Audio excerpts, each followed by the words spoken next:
Chapitre 21. Les Quraysh formulent des offres et des exigences. À compter de ce jour, Hamza demeura fidèlement dans l'islam et se conforma à tout ce qu'ordonnait le prophète. Sa conversion ne fut évidemment pas sans influencer les Quraysh, qui désormais hésitaient davantage à harceler le prophète directement, sachant que Hamza lui apporterait sa protection. D'un autre côté, cet événement totalement inattendu leur fit prendre conscience avec plus de netteté encore de ce qu'ils considéraient déjà comme une situation menaçante. Ils sentirent qu'il leur fallait trouver d'urgence une solution et endiguer un processus qui ne pouvait qu'aboutir à la ruine de leur position prééminente parmi les Arabes. Face à ce danger, ils convinrent de changer de tactique et se rallièrent à une suggestion faite dans l'assemblée par un des chefs du clan de Abd Shams, Utba ibn Rabi'a. « Pourquoi, dit ce dernier, n'irais-je pas trouver Mohammed et lui faire des offres dont certaines seraient susceptibles de l'intéresser ? Et ce qu'il aura accepté lui sera donné, à la condition qu'il nous laisse en paix. » Le bruit ayant couru que le prophète était assis seul à côté de la Kaaba, Utba quitta aussitôt l'assemblée et se rendit à la mosquée. Il s'était proposé lui-même pour cette tâche, en partie parce qu'il était un petit-fils de Abd Shams, frère de Hashim.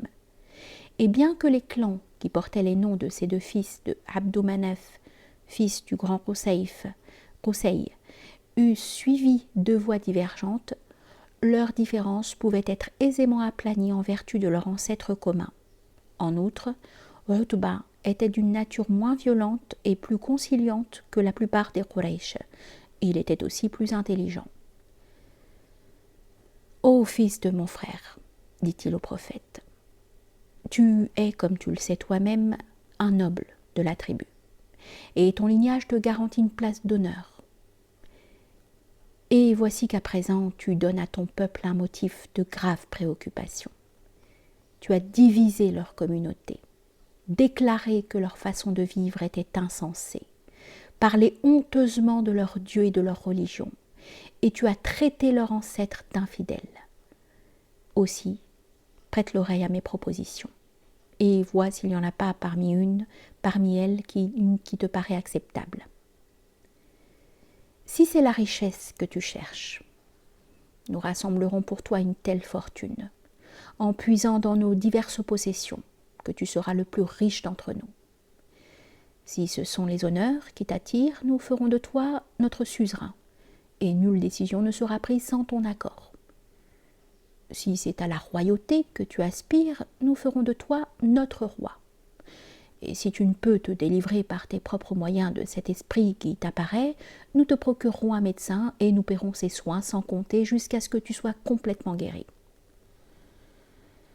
Lorsqu'il eut fini de parler, le prophète lui dit : « Maintenant c'est à ton tour de m'écouter, père de Walid. »« Je t'écoute, » acquiesça Utba. Sur quoi le prophète lui récita quelques versets qui lui avaient été révélés récemment.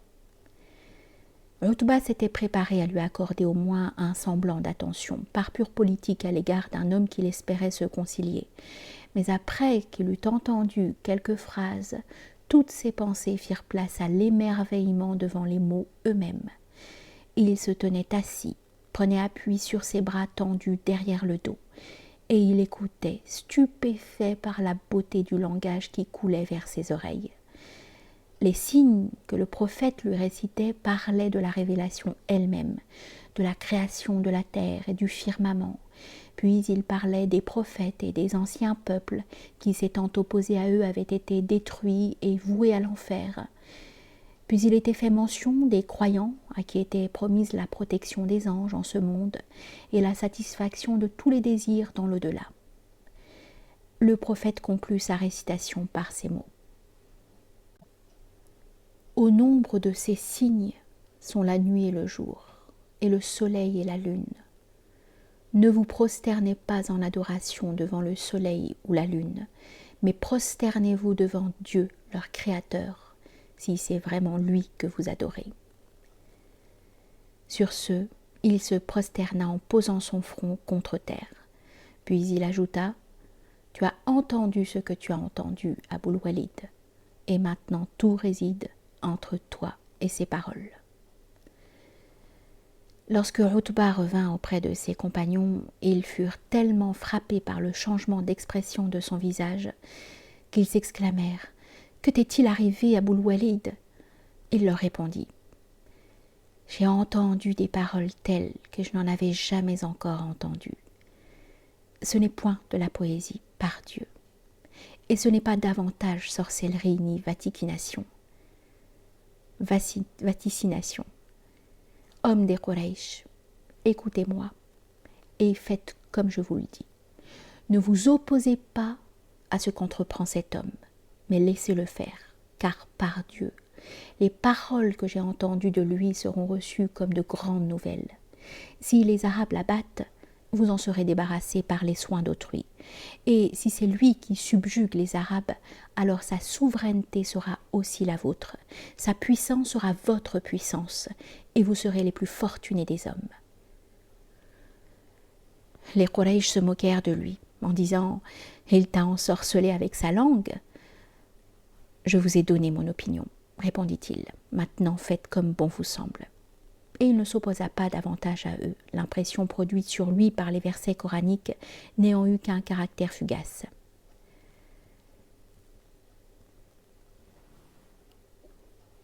Cependant, comme il n'avait rapporté de son entrevue aucune réponse aux questions qu'il avait posées, l'un des Quraysh dit « Envoyons chercher Mohammed pour lui parler et discuter avec lui, en sorte que l'on ne puisse pas nous reprocher de ne pas avoir recherché toutes les solutions. » Ils le firent donc mander avec ce message.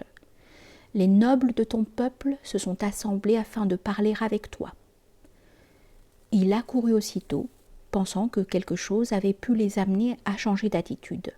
Il aspirait à les guider vers la vérité, mais ses espérances s'évanouirent dès qu'il les entendit répéter les offres qu'ils avaient déjà formulées.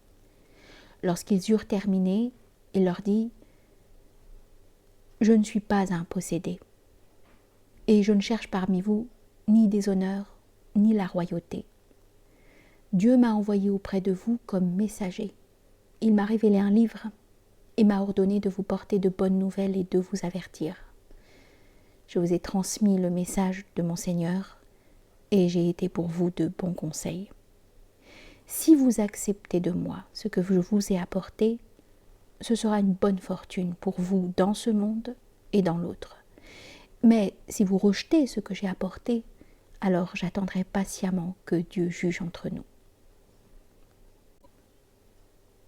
Pour toute réponse, ils revinrent à leur position antérieure et lui dirent que s'ils n'acceptaient pas leurs offres, ils devraient au moins accomplir quelque chose qui leur prouverait qu'il est bien l'envoyé de Dieu et qui, en même temps, leur rendrait l'existence plus facile. « Demande à ton Seigneur de repousser au loin ces montagnes qui nous encerclent, d'aplatir pour nous ce pays et d'y faire couler des fleuves pareils à ceux de Syrie et d'Irak.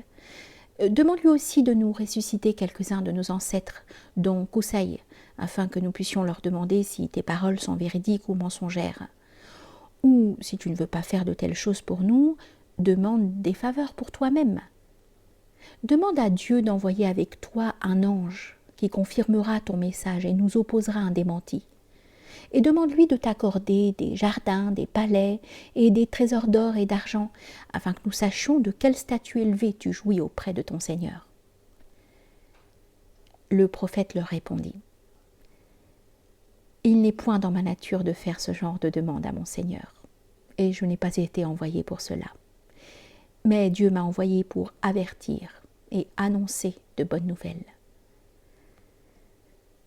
Sourds à ces arguments, ils poursuivirent. « Alors fais tomber le ciel en morceaux sur nos têtes !» Ce qui était une allusion méprisante au verset déjà révélé. « Si nous le voulions, nous ferons que la terre se fende en deux pour les engloutir, et nous ferons que le firmament s'écroule en morceaux sur eux. » C'est à Dieu qu'il appartient de décider, dit le prophète. S'il le désire, il le fera.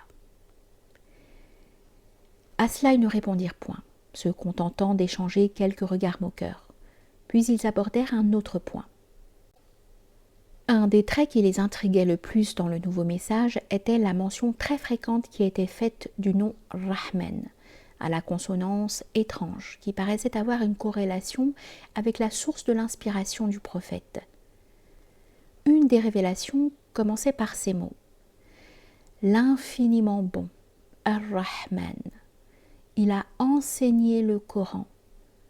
Et comme ils acceptaient volontiers la rumeur selon laquelle c'était un homme de Yamama qui avait inculqué à Muhammad la substance de son message, ils finirent par répliquer. Nous avons entendu dire que toutes ces choses te sont apprises par un certain Rahman de Yamama. Mais nous, jamais nous ne croirons en Rahman. Comme le prophète demeurait silencieux, ils continuèrent. Maintenant nous sommes justifiés devant toi, Muhammad, et nous jurons par Dieu que nous ne te laisserons pas en paix et que nous ne cesserons de te traiter comme nous le faisons à présent jusqu'à ce que nous t'ayons détruit ou que tu nous aies détruits. Et l'un d'entre eux ajouta, nous ne t'accorderons aucun crédit tant que tu ne nous amèneras pas Dieu et les anges comme garants. À ces mots, le prophète se leva, et il s'apprêtait à les quitter lorsque Abdallah, le fils d'Abu Maïma de Marzoum, se leva également et lui lança « Jamais je ne croirai en toi, Mohammed. Non, jamais tant que je ne te verrai pas prendre une échelle et la gravir jusqu'au ciel, et tant que tu n'amèneras pas 4 anges pour attester que tu es vraiment ce que tu prétends être. Et même alors, je ne pense pas que je te croirai. » Cet Abdallah était cousin germain d'Abu Jahl du côté paternel, tandis que sa mère était Atiqa, fille de Abd al-Muttalib et sœur de Abdallah, le père du prophète, dont elle avait donné le nom à son fils. Aussi le prophète regagna-t-il son domicile très triste, qu'un si proche parent lui ait parlé de cette façon, et plus généralement de constater à quel point il était désormais éloigné des notables de son peuple. Cependant, même dans le clan de Marzoum, où tant de haine semblait s'être concentrée, il avait au moins le dévouement d'Abu Salama, le fils de sa tante Bara. Et c'est de ce côté-là que se présenta encore une aide inattendue qui vint fortifier la nouvelle religion. Abu Salama avait du côté de son père un riche cousin nommé Arqam. Leur grand-père marzoumite était frère, lequel vint trouver le prophète et prononça le double témoignage « La ilaha illallah ». Il n'est de Dieu si ce n'est Dieu. Et Muhammadun Rasulullah, Muhammad est l'envoyé de Dieu. Puis il mit la vaste demeure qu'il possédait au pied du mont Safa au service de l'islam. Dès lors, les croyants eurent au centre même de la Mecque un refuge où ils pouvaient se trouver et prier ensemble sans crainte d'être vus ni dérangés.